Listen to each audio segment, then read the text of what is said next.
sa Australia, nakapag-try ako.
Uwi na tayo.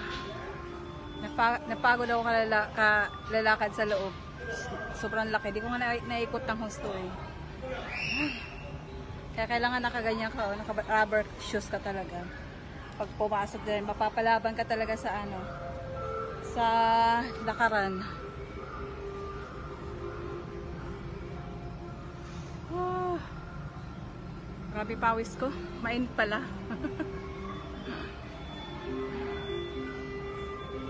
Ang ganda sa loob. Super laki nga lang. Maganda makikasama. Mag-isa lang kasi ako ngayon. So kaya yun. Solo fight. Kaya medyo boring pag wala kang kasama.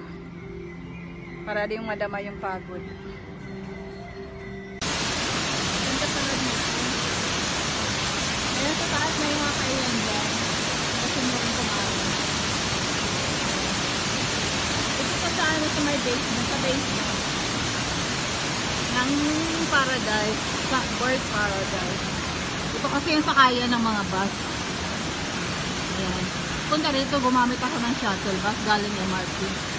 So, pauwi, magbabus stop na lang. Mag-public transport na lang ako. Ang ganda pala dito. Ayan. Ayan, dahil nagutom talaga ako sa layo ng nilakad ko dito sa Bird Paradise. Sobrang laki nito. So, ayan, dumaan lang muna ako dito. Order lang muna ako ng kung anong makakain. Dito to sa Starbucks. Sa loob lang naman to ng ano, Bird Paradise. Maraming kainan dito. Kaya, okay din naman kahit papano. May makakainan ka.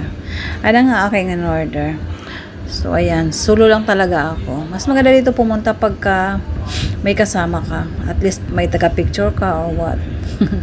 Puro video lang kinuha ko. Ayan. Kunti lang picture ko dito.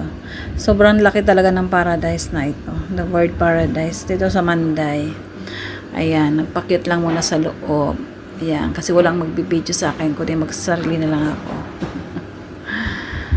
Ayan na nga ba. Dahil nagutom talaga ako ng sobra. Siguro mga 2 oras ako naglakad.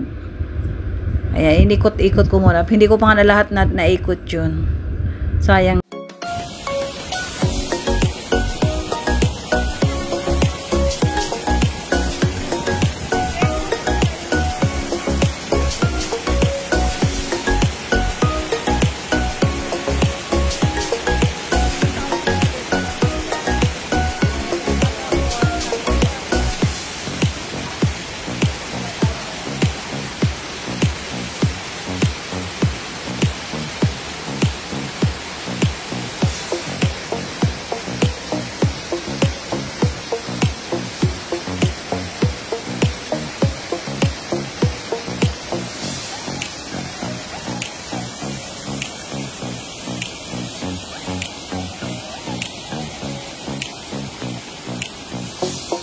Magbabus stop na lang. Mag-public transport na lang ako.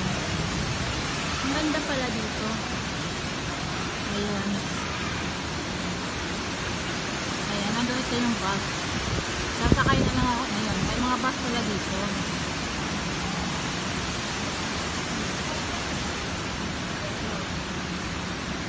Ayan, saan bang exit nito? So, ayan lang nga napagod si Inday. So, maghintay tayo ng bus. 1:38. Ay, napauwi na ako.